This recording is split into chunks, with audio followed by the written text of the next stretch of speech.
আমার প্রিয় ও স্নেহের 2024 সালের নতুন বছরের নবম শ্রেণীর ছাত্রছাত্রী বন্ধুরা, আশা করি তোমার সবাই ভালো আছো। আজ আমরা যে বিষয়টি নিয়ে আলোচনা করব, নবম শ্রেণীর সেকেন্ড সামেটিভ অর্থাৎ দ্বিতীয় পর্যায়ক্রমিক মূল্যায়নের জীবনবিজ্ঞানের সিলেবাস, প্রশ্নকারক এবং নমুনা প্রশ্নপত্র নিয়ে। প্রথমে তোমরা সিলেবাসে দেখে নাও কী কী বিষয় তোমাদের সেকেন্ড সামেটিভ অর্থাৎ দ্বিতীয় পর্যায়ক্রমিক মূল্যায়নে থাকবে। দ্বিতীয় পর্যায়ক্রমিক মূল্যায়নের ক্ষেত্রে ফুল মার্কস থাকবে 50, তার মধ্যে 40 নম্বরের লিখিত পরীক্ষা হবে আর 10 নম্বরে তোমাদের প্রজেক্ট জমা দিতে হবে। 40 নম্বরের যে লিখিত পরীক্ষা হবে সিলেবাসে দেখে নাও কী কী বিষয় তোমাদের থাকবে। তোমাদের থাকবে জৈবনিক প্রক্রিয়া, অর্থাৎ তোমাদের শুধুমাত্র তৃতীয় অধ্যায় অর্থাৎ জৈবনিক প্রক্রিয়ায় কিন্তু তোমাদের সেকেন্ড সামেটিভ অর্থাৎ দ্বিতীয় পর্যায়ক্রমিক মূল্যায়নে থাকবে। ভালো করে তোমরা সিলেবাসটা দেখে নাও। দেখো সরাসরি স্ক্রিনে কিন্তু আমরা নবম শ্রেণীর সেকেন্ড সামেটিভ অর্থাৎ দ্বিতীয় পর্যায়ক্রমিক মূল্যায়নের জীবনবিজ্ঞানের কোশ্চেন পেপারটা দেখতে পাচ্ছ। ফুল মার্কস তোমাদের রয়েছে 40 আর সময় তোমাদের রয়েছে 1 ঘন্টা 30 মিনিট। একের দাগে রয়েছে সঠিক উত্তর নির্বাচন করে লেখো যে কোনো 5টি প্রতিটি প্রশ্নে মান 1 করে 1 × 5 = 5। প্রথম, সালোক সংশ্লেষ কার্যবর্ণালী হলো বর্ণালীর নীল ও লাল অংশ, কমলা ও বেগুনি অংশ, লাল ও সবুজ অংশ, নীল ও সবুজ অংশ। তবে নীল ও লাল অংশ। প্রশ্ন, সপুষ্পক পূর্ণ মৃতজীবী হলো মোনোট্রোপা, অ্যাগারিকাস, আম গাছ না লাইকেন? উত্তর হবে মোনোট্রোপা। পরের প্রশ্ন, স্পাইরাকল দেখা যায় যে প্রাণীতে সেটি হলো ফড়িং, অ্যামিবা, সেপিয়া না যোগ? উত্তর হবে ফড়িং। পরের প্রশ্ন, পত্ররন্ধ্র খুলতে সাহায্য করে MgCa কে না Fe? উত্তর হবে কে। পরের প্রশ্ন, সুস্থ মানুষের স্বাভাবিক হৃদস্পন্দন কোনটি তা চিহ্নিত করো। মিনিটে 85 বার, মিনিটে 89 বার, মিনিটে 72 বার, মিনিটে 76 বার? উত্তর হবে মিনিটে 72 বার। প্রশ্ন, যে উৎসেচক সন্ধান প্রক্রিয়া ঘটায় সেটি হলো জাইলেম, পেকটেজ, মোনোসাইড, মল্টেজ? উত্তর হবে জাইলেম। প্রশ্ন, রক্তে RBC এর পরিমাণ বেড়ে যাওয়াকে বলে লিউকোমিয়া, পলিসাইথেমিয়া, অ্যানিমিয়া, পারপিউরা? উত্তর হবে পলিসাইথেমিয়া। পরের প্রশ্ন, 2 দাগে রয়েছে একটি বাক্য উত্তর যে কোনো দুটি প্রতিটি প্রশ্নে মান 1 করে 1 × 2 = 2। প্রথম, প্রাণী কোষে সালোক সংশ্লেষ হয় না কেন? উত্তর লিখবে প্রাণী কোষে ক্লোরোফিল না থাকায় সালোক সংশ্লেষ হয় না। পরের প্রশ্ন, কোন খনিজ মৌলটি ক্লোরোফিল সংগঠনে প্রয়োজন? উত্তর লিখবে ম্যাগনেসিয়াম। পরের প্রশ্ন, কোন কোষ দ্বারা পত্ররন্ধ্র বেষ্টিত থাকে? উত্তর লিখবে রশ্মি কোষ দ্বারা। পরের প্রশ্ন, তরু ক্ষীর কোথায় পাওয়া যায়? উত্তর লিখবে বট, আকন্দ, রবার ইত্যাদি গাছের ক্ষীর নালীতে পাওয়া যায় তরু ক্ষীর। পরের প্রশ্ন, শূন্যস্থান পূরণ করো যে কোনো দুটি প্রতিটি প্রশ্নে মান 1 করে 1 × 2 = 2। প্রথম, উদ্ভিদের খাদ্য পরিবহন করে ড্যাশ? উত্তর লিখবে ফ্লোয়েম। পরের প্রশ্ন, শ্বসন প্রক্রিয়ায় মোট ড্যাশ অণু ATP উৎপন্ন হয়? উত্তর লিখবে 38। প্রশ্ন, লসিকা এক প্রকারের ড্যাশ? উত্তর লিখবে তরল যোগ করা। প্রশ্ন, বৃক্কীয় নালিকার ইউ আকৃতির অংশটিকে বলা হয়? উত্তর লিখবে হেনরি লুপ। প্রশ্ন, সঠিক বাক্যের বাইরে টিক আর ভুল বাক্যের বাইরে ক্রস চিহ্ন দাও যে কোনো দুটি প্রতিটি প্রশ্নে মান 1 করে 1 × 2 = 2। প্রথম, সিগনলের মাধ্যমে রসের উৎসোধ ঘটে? উত্তর হবে ভুল, তাহলে আমরা ভুল লিখব। প্রশ্ন, ব্যাপনের হার পদার্থের আণবিক গুরুত্বের বর্গমূলের সমানুপাতিক? উত্তর হবে ভুল, তাহলে আমরা ভুল লিখব। পরের প্রশ্ন, পতঙ্গের শ্বাসরঞ্জকবিহীন বর্ণহীন রক্তকে হিমোলিম্ফ বলে? তবে ঠিক, তাহলে আমরা ঠিক লিখব। প্রশ্ন, সালোক সংশ্লেষ সক্ষম ব্যাকটেরিয়ার নাম ইউগ্লিনা? তাহলে সালোক সংশ্লেষ সক্ষম ব্যাকটেরিয়ার নাম ইউগ্লিনা। উত্তর হবে ভুল, তাহলে আমরা ক্রস চিহ্ন দেব। তাকে রয়েছে এ স্তম্ভের সঙ্গে বি স্তম্ভের সম্পর্ক স্থাপন করে লেখো। প্রশ্নের মান 1 করে 1 × 4 = 4। এ স্তম্ভে রয়েছে নাইট্রোজেনবিহীন রেচন পদার্থ লাইকেন, ম্যালেরিয়া, পাকস্থলী। বি স্তম্ভে রয়েছে মিথজীবী, হাইড্রোক্লোরিক অ্যাসিড, গদ, কুইনাইন না ট্রাকিয়া? নাইট্রোজেনবিহীন রেচন পদার্থ হবে গদ, লাইকেন হবে মিথজীবী, ম্যালেরিয়া হবে কুইনাইন, পাকস্থলী হবে হাইড্রোক্লোরিক অ্যাসিড। ভালো করে দেখে নাও। 6 দাগে রয়েছে সংক্ষিপ্ত উত্তর দাও যে কোনো 5টি প্রতিটি প্রশ্নের মান 2 করে 2 × 5 = 10। প্রথম, হেনরি লুপ কোথায় অবস্থিত? এর কাজ উল্লেখ কর। অবস্থান, হেনরি লুপ মেরুদণ্ডী প্রাণীর বৃক্কের মেডালা অঞ্চলে অবস্থিত। এটি নেফ্রনের বৃক্কীয় নালিকার ইউ আকৃতিবিশিষ্ট অংশ। উত্তর, পয়েন্ট করবে কাজ। এই অংশে নেফ্রনের পরিশ্রুত তরলের প্রয়োজনীয় উপাদানে পুনঃ শোষণ ঘটে। পরে হচ্ছে সিস্টোলিথ বলতে কী বোঝো বা সিস্টোলিথ কাকে বলে? উত্তর লিখবে সিস্টোলিথ হলো ক্যালসিয়াম কার্বনেট দ্বারা গঠিত এক প্রকার উদ্ভিদ রেচন পদার্থ। বট, রবার প্রভৃতি গাছের পাতার ত্বকে লিথোসিস্ট কোষের ছাদ থেকে আঙুরের থোকার মতো ঝুলন্ত অবস্থায় সিস্টোলিথ অবস্থান করে। পত্রমোচনের আগে পর্যন্ত এরা উদ্ভিদের পাতায় থাকে বলে উদ্ভিদটি বিভিন্ন খাদক প্রাণীর হাত থেকে রক্ষা পায়। পর হচ্ছে অলিন্দ ও নিলয়ের মধ্যে দুটি পার্থক্য উল্লেখ করো। অলিন্দ ও নিলয়ের মধ্যে দুটি পার্থক্য: এক, অলিন্দ হৃৎপিণ্ডের গ্রাহক প্রকোষ্ঠ কিন্তু নিলয় হৃৎপিণ্ডের প্রেরক প্রকোষ্ঠ। অলিন্দের প্রাচীর পাতলা কিন্তু নিলয়ের প্রাচীর পুরু। পর হচ্ছে ফাইব্রিনোজেন কি, রক্ততঞ্চনে এর গুরুত্ব উল্লেখ করো। ফাইব্রিনোজেন এটি হলো রক্তরসের একটি গ্লোবিউলিন জাতীয় প্রোটিন এবং রক্ততঞ্চনের অন্যতম প্রধান উপাদান। গুরুত্ব: রক্ততঞ্চনের সময় ফাইব্রিনোজেন ক্যালসিয়াম আয়নের উপস্থিতিতে থ্রাম্বিনের ক্রিয়াশীলতায় ফাইব্রিন তন্তুতে পরিণত হয়। এই ফাইব্রিন তন্তুর সমন্বয়ে গঠিত তন্তুজালেই লোহিত রক্তকণিকা ও শ্বেত রক্তকণিকাগুলি আবদ্ধ হওয়ার ফলে রক্ততঞ্চন সম্পন্ন হয়। পরে হচ্ছে হিমোগ্লোবিনের কাজ কত লিখবে। রক্তে হিমোগ্লোবিনের কাজগুলি হলো অক্সিজেনের সঙ্গে যুক্ত হয়ে অক্সিন হিমোগ্লোবিন ও কার্বন ডাই অক্সাইডের সঙ্গে যুক্ত হয়ে কার্বো অ্যামিনো হিমোগ্লোবিন গঠন করে যথাক্রমে অক্সিজেন কার্বন ডাই অক্সাইড পরিবহনে সাহায্য করে এবং বাফার হিসাবে রক্তের অম্লত্ব ও ক্ষারত্বের ভারসাম্য রক্ষায় অংশ নেওয়া। 3, পিত্ত মলমূত্র ইত্যাদি বর্ণ গঠনে অংশগ্রহণ করা। বলছে রক্তগীয়ের প্রধান উপাদানগুলো কী। রক্ত ভ্রূণের মেসোডার্ম থেকে উৎপন্ন এক প্রকার অস্বচ্ছ লবণাক্ত সামান্য ক্ষারধর্মী তরল যোগ কলা। প্রধান উপাদান এটি রক্তরস ও 3 প্রকার রক্তকণিকা নিয়ে গঠিত। 3 প্রকার রক্তকণিকা হচ্ছে লোহিত রক্তকণিকা, শ্বেত রক্তকণিকার অনুচক্রিকা নিয়ে গঠিত হয়। পর হচ্ছে পুরুষ অপেক্ষা মহিলাদের বিএমআর কম হয় কেন। মহিলাদের দেহবর সমবয়সী পুরুষের তুলনায় কম থাকে বলে তাদের বিএমআর কম হয়। 2, মহিলাদের দেহে মেদকলার মাত্রা সমবয়সী পুরুষদের তুলনায় বেশি হয়। এই কোষের বিপাকহার পেশিকোষের বিপাকহারের তুলনায় কম হয়, এই কারণে পুরুষ অপেক্ষা মহিলাদের বিএমআর কম হয়। পরে হচ্ছে মিথজীবীয় পুষ্টি কাকে বলে, একটি উদাহরণ দাও। মিথজীবীয় পুষ্টি বা মিথজীবিতা যে পুষ্টি পদ্ধতিতে দুটি ভিন্ন জীব পরস্পরের সহচর্যে বাস করে এবং একে অপরের উপর পুষ্টি, প্রতিরক্ষা, বাসস্থান ইত্যাদির জন্য নির্ভরশীল হয়ে বেঁচে থাকে তাকে মিথজীবীয় পুষ্টি বা মিথজীবিতা বলে। এভাবে পুষ্টি সম্পন্নকারী জীবেদের মিথজীবী বলে। উদাহরণ: ছত্রাক ও শৈবালের সমন্বয়ে গঠিত লাইকেনের পুষ্টি, মটর গাছ ও রাইজোবিয়ামের মিথজীবিতা। পরে সালোক সংশ্লেষ পদ্ধতির তাৎপর্য বা গুরুত্ব আলোচনা করো। সালোক সংশ্লেষের গুরুত্ব বা প্রয়োজনীয়তা। এক দিয়ে লিখবে শক্তির উৎস সালোক সংশ্লেষ। সালোক সংশ্লেষ পদ্ধতিতে সৌরশক্তি স্থিতিশক্তিতে বা স্থিতিশক্তি রূপে গ্লুকোজে সজ্জিত হয়।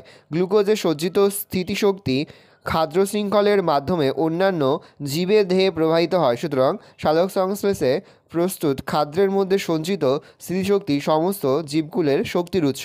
2, খাদ্যের উৎস। সবুজ উদ্ভিদ সালোক সংশ্লেষ প্রক্রিয়ায় শর্করা জাতীয় খাদ্য উৎপাদন করে। গ্লুকোজ থেকে প্রোটিন, ফ্যাট ও অন্যান্য খাদ্য তৈরি হয়। তাই শাকাহারী প্রাণীরা খাদ্যের জন্য প্রত্যক্ষভাবে আর মাংসাশী প্রাণীরা খাদ্যের জন্য পরোক্ষভাবে উদ্ভিদের উপর নির্ভরশীল। 3, বায়ুমণ্ডলের এটা O2 হবে, O2 এবং CO2 এর পরিমাণের ভারসাম্য রক্ষা। জীবকুল শ্বসন প্রক্রিয়ার সময় O2 গ্রহণ করে এবং CO2 পরিত্যাগ করে। শুধুমাত্র শ্বসন প্রক্রিয়া চলতে থাকলে বাতাসে এটা O2 হবে, O2 এর পরিমাণ কমে যেত এবং CO2 এর পরিমাণ বেড়ে গিয়ে পরিবেশ দূষিত হতো। কিন্তু সবুজ উদ্ভিদের সালোক সংশ্লেষ প্রক্রিয়ার জন্য বায়ুর CO2 গৃহীত হয় এবং পরিবেশে O2 মুক্ত হয়, ফলে বায়ুতে O2 এবং CO2 এর ভারসাম্য বজায় থাকে। জ্বালানির উৎস।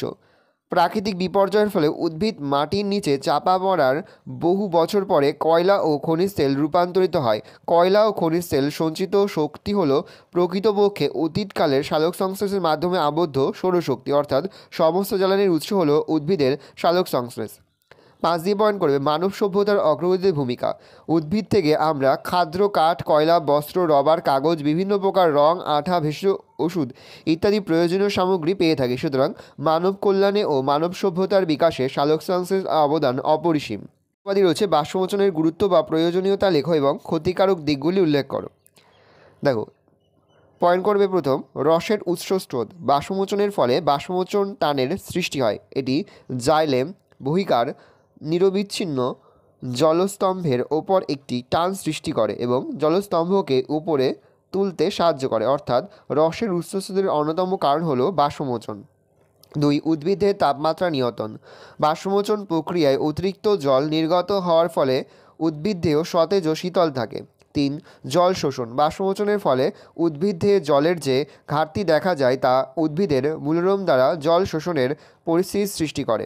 4. উদ্ভিদ দেহে জলের ভারসাম্য রক্ষা। বাষ্পমোচনের দ্বারা উদ্ভিদ দেহ থেকে প্রয়োজনে অতিরিক্ত জল নির্গত হয়, ফলে উদ্ভিদ দেহে জলের ভারসাম্য বজায় থাকে। বাষ্পমোচনের ক্ষতিকারক প্রভাব। 1. অবনমন। শুষ্ক পরিবেশে জল শোষণের তুলনায় বাষ্পমোচনের হার বেড়ে গেলে উদ্ভিদ দেহ থেকে অতিরিক্ত মাত্রায় জল নির্গত হয়ে যায়। তার ফলে উদ্ভিদ দেহের পাতা ও অন্যান্য নরম অংশগুলি শুকিয়ে যায় ও নেতিয়ে পড়ে। এই প্রক্রিয়াকেই অবনমন বলে। এই প্রক্রিয়াটি মাত্রাতিরিক্ত হলে উদ্ভিদ দেহের মৃত্যু পর্যন্ত হতে পারে। 2 দিয়ে পয়েন্ট করবে গ্যাসীয় বিনিময়ের বাধাদান। পত্ররন্ধ্রীয় বাষ্পমোচনের হার মাত্রাতিরিক্ত হলে পত্ররন্ধ্রের মাধ্যমে সালোক সংশ্লেষ ও শ্বসনের জন্য প্রয়োজনীয় গ্যাসের বিনিময়ে অনেক সময় ব্যাঘাত ঘটে। 3. জলের অপচয়। শোষিত জলের মাত্রা 10% উদ্ভিদ ব্যবহার করে, বাকি 90% জল বাষ্পমোচনের ফলে দেহ থেকে নির্গত হয়ে যায়, তাই বাষ্পমোচনে জলের অপচয় ঘটে। বাষ্পমোচনের প্রয়োজনীয় ও ক্ষতিকারক উভয় দিক থাকার জন্যই বিজ্ঞানী কর্টিস বাষ্পমোচনকে একটি প্রয়োজনীয় ক্ষতিকারক পদ্ধতি বলে অভিহিত করেছেন। পরের প্রশ্ন, উদ্ভিদ দেহে খাদ্য সংবহন প্রক্রিয়াটি সংক্ষেপে বর্ণনা করো। প্রশ্নের মান রয়েছে 5। ভালো করে উত্তরটা দেখে নাও। আমি আর মুখে বলছি না, মুখে বললে ভিডিওটা একটা বড় হয়ে যাবে, তোমাদের অসুবিধা হবে। আমি আস্তে আস্তে স্ক্রল ডাউন করছি, তোমরা কিন্তু অবশ্যই ভিডিওটা থামিয়ে বা স্ক্রিনশট নিয়ে কিন্তু সম্পূর্ণ উত্তরটা তোমাদের খাতে নোট ডাউন করে নেবে। কোথাও লিখতে বা বুঝতে কোনো অসুবিধা হয় তাহলে কিন্তু নির্দ্বিধায় কমেন্ট সেকশনে কমেন্ট করে জানাতে একদমই ভুলবে না। দেখো, অথবাদী প্রশ্ন রয়েছে, জীবদেহে পুষ্টির গুরুত্ব বা তাৎপর্যগুলি আলোচনা করো। 3+2। ভালো করে উত্তরগুলো দেখে নাও। তোমরা কিন্তু অবশ্যই ভিডিওটা থামিয়ে বা স্ক্রিনশট নিয়ে কিন্তু সম্পূর্ণ উত্তরটাই তোমাদের খাতে নোট ডাউন করে নেবে। দেখে নাও, প্রথম পয়েন্ট করবে দেহের বৃদ্ধি, 2 দিয়ে পয়েন্ট করবে ক্ষয়পূরণ, 3 দিয়ে পয়েন্ট করবে রোগ প্রতিরোধ, 4 দিয়ে পয়েন্ট করবে ভবিষ্যতের সঞ্চয়, 5 দিয়ে পয়েন্ট করবে জৈবনিক কাজের সহায়তা, আর 9 নম্বর প্রশ্ন তোমাদের রয়েছে উদ্ভিদের রেচন পদার্থ ত্যাগের বিভিন্ন পদ্ধতির বিবরণ দাও। প্রশ্নের মান 5। ভালো উত্তরটা দেখে নাও। 1 দিয়ে পয়েন্ট করবে বাকল মোচন, 2 দিয়ে পয়েন্ট করবে পত্র মোচন, 3 দিয়ে পয়েন্ট করবে ফল মোচন। প্যারা চেঞ্জ করবে। এছাড়াও অন্যান্য উদ্ভিদ রেচন পদ্ধতিগুলি হলো 1. উপক্ষার সঞ্চয়, তরুক্ষীর নিঃসরণ, ভালো করে দেখে নাও, রজন নিঃসরণ, গদ নিঃসরণ, পুষ্পমোচন, আর পয়েন্ট করবে জলমোচন। অথবা দিয়ে রয়েছে মানব হৃৎপিণ্ডের লম্বচ্ছেদের চিত্র অঙ্কন করে হৃৎপিণ্ডের মধ্যে রক্ত সংবহন ব্যাখ্যা করো। উত্তরে দেখে নাও। প্রথম পয়েন্ট করবে মানুষের হৃৎপিণ্ড। মানুষের হৃৎপিণ্ডের গঠন নিচে বর্ণনা করা হলো। 1 দিয়ে পয়েন্ট করবে হৃৎপিণ্ডের আবরণী। মানুষের বক্ষগহ্বরে হৃৎপিণ্ড একটি সূক্ষ্ম আবরণী দিয়ে আবৃত থাকে, একে পেরিকার্ডিয়াম বলে। পরের পয়েন্ট করবে হৃৎপ্রাচীর। হৃৎপিণ্ডের প্রাচীর 3টি স্তরে বিভেদিত, একটা হচ্ছে বহিস্তর, একটা হচ্ছে মধ্যবর্তী স্তর, একটা হচ্ছে অন্তঃস্তর। এগুলোকে আবার বিভিন্ন নামে আখ্যা দেওয়া হয়েছে। এই চিত্রটা আমাদের কিন্তু আঁকতে হবে, এই হৃৎপিণ্ডের চিত্রটা কিন্তু তোমাদের আঁকতে হবে। ভালো করে চিত্রটা দেখে নাও, তোমরা এটার স্ক্রিনশটও নিয়ে নিতে পারো। মানে বেশ কয়েকটা অংশ তোমাদের দেখানো রয়েছে, এর মধ্যে যে কোনো 6 থেকে 7টি অংশ দেখালেই কিন্তু হয়ে যাবে। 3 দিয়ে পয়েন্ট করবে হৃৎপিণ্ডের প্রকোষ্ঠ। 1 দিয়ে লিখবে হৃৎপিণ্ডের লম্বচ্ছেদ করলে তাতে 4টি প্রকোষ্ঠ পরিলক্ষিত হয়। ওপরের দিকে অবস্থিত প্রকোষ্ঠ দুটিকে অলিন্দ ও নিচের দিকে দুটি প্রকোষ্ঠকে নিলয় বলে। অলিন্দদ্বয় অন্ত অলিন্দ প্রাচীর বা পর্দা দিয়ে পরস্পর থেকে পৃথক থাকে, আবার নিলয়দ্বয় অন্তনিলয় প্রাচীর বা পর্দা দ্বারা পৃথক থাকে। এই দিয়ে পয়েন্ট করবে ডান অলিন্দের নিচে ডান নিলয় ও বাম অলিন্দের নিচে বাম নিলয় থাকে। বি, নিলয়ের অন্তঃপ্রাচীর গাত্রে কিছু পেশিবহুল খাঁজ থাকে যাদের কলামনি কারণী বলে। 4 দিয়ে পয়েন্ট করবে কপাটিকা।